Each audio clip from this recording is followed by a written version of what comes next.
What are your thoughts on Washington's offense as you compare it to them? You know, they're really good in several different position groups. I think the running back group is probably as good as we've seen. The tight end group is really strong. Wideouts really compete for the ball. Offensive line, really sound. They're getting their one real good tackle back. They got him back there at the end of the year. And then the quarterback certainly has production over his career that you respect. So it's a complete offense. There's not a position group that you look at and say, that's a weakness. There really isn't. Greg, you told us, we'd ask late in the season about defense. You'd say it's a week-to-week thing, and things can get better. Could be a matchup situation. Did you take a look after the year at the season as a whole? How did you evaluate the way you guys played on that side of the ball? Well, the biggest thing that stands out is the long runs. In this day and age, people are going to hit passes, and that's something you live with. You can't have too many of them, but we have not, thank you, we have not, I've never had long runs like this in my career. And, it's for a lot of different reasons. When runs break, the first 8 to 10 yards can be attributed to the front seven, but then it's the secondary's job to get it down. That's why they call it the secondary. And we just haven't done a very good job of that. We're going to have to do a good job this game because they're going to get the ball into the secondary. They run the ball very effectively. They're very patient. And as I said earlier, they have really good personnel. So we're going to need to, when the ball does pop, we're going to need to get it on the ground for us to win the game. Ruben has always used that evaluation-friendly mantra, whether it's coaches or players. Do you look at this year and see the wins in the Big Ten Championship and being here, consider it something must have been okay, or are there issues that you think need to be addressed with this defense? Well, we need to improve. At Ohio State, there's no such thing as being inexperienced.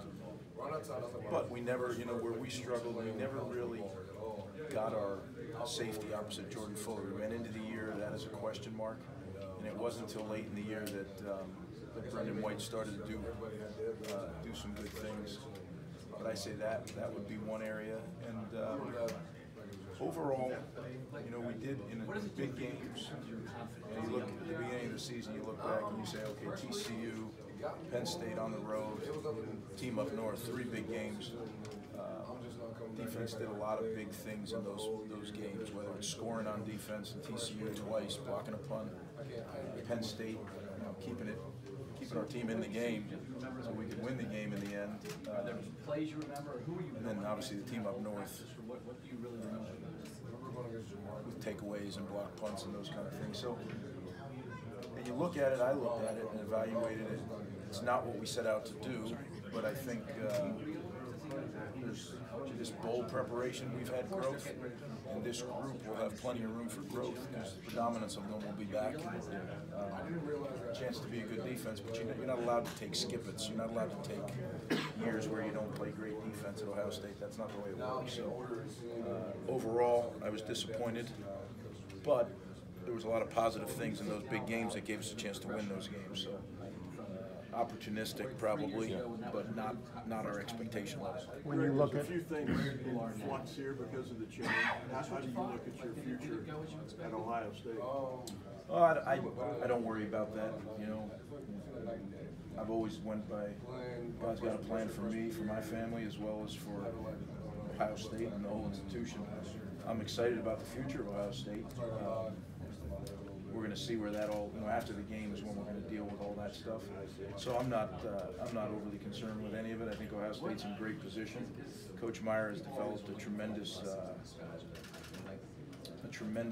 culture, and Coach Day, I know, will put his stamp on it, but the makings of a long-term success are in place. Greg, What's that? Would you like to remain? Yeah, I love being here. My family loves being here.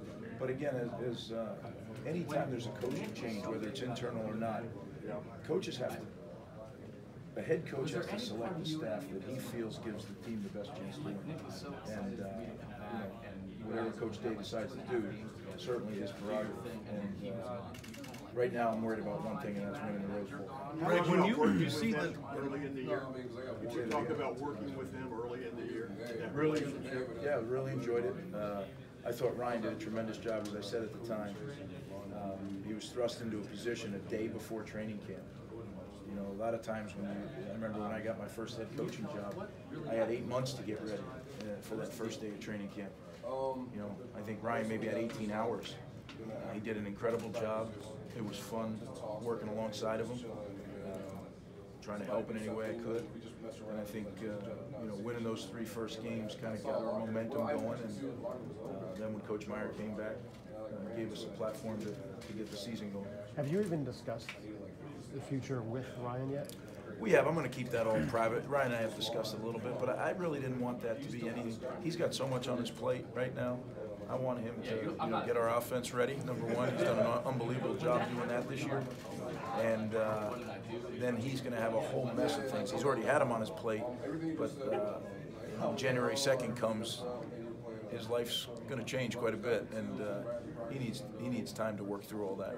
You have coached in the NFL, obviously, and considering what happened in Tennessee, you know, the chance of getting a head coaching job, I don't know what you think about them, but that probably didn't help. I mean, do you think that your future, if you want to become a head coach again, or career advancement, might be in the NFL? I'm not going to get into all that today. This is about the Rose Bowl game, and that's our goal, to win the Rose Bowl. So I'm going to stick to that. As I said, there'll be a time to discuss that. Unfortunately, it hasn't been yet, but when it happens, I'll let you know. Hey, Greg, there's no secret that you and Urban are close friends, right?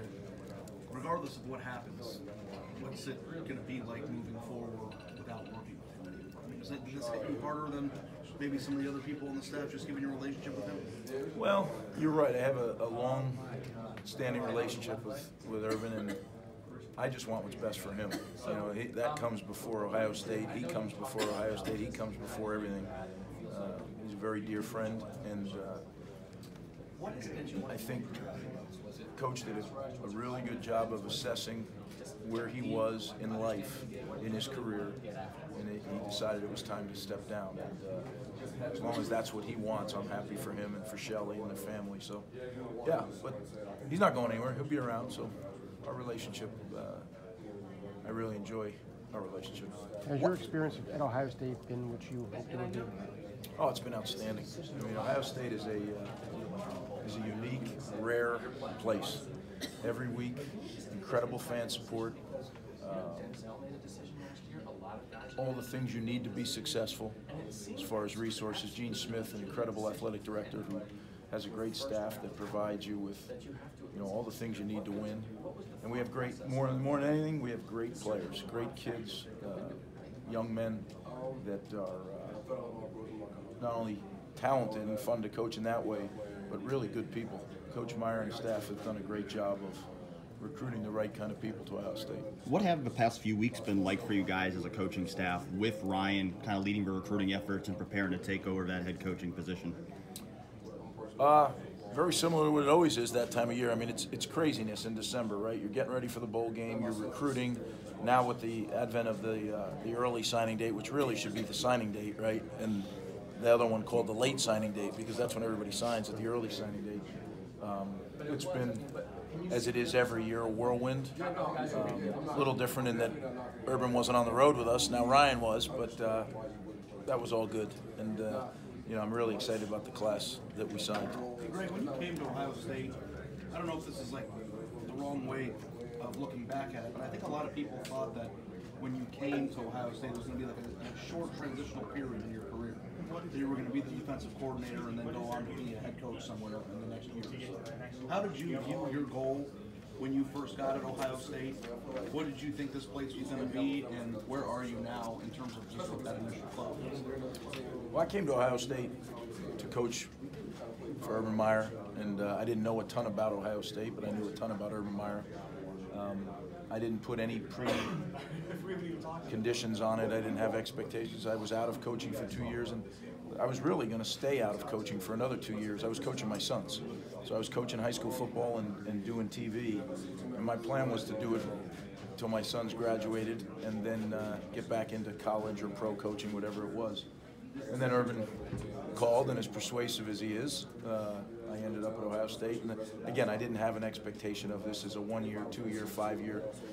I've never done that. You know, when I go take a job, I go take it to be there. And as long as the Lord wants me there, and I work as hard as I can at it until it's time to move to the next thing. So I didn't, you know, a lot of people have these great plans. I don't really have that. I just work as hard as I can.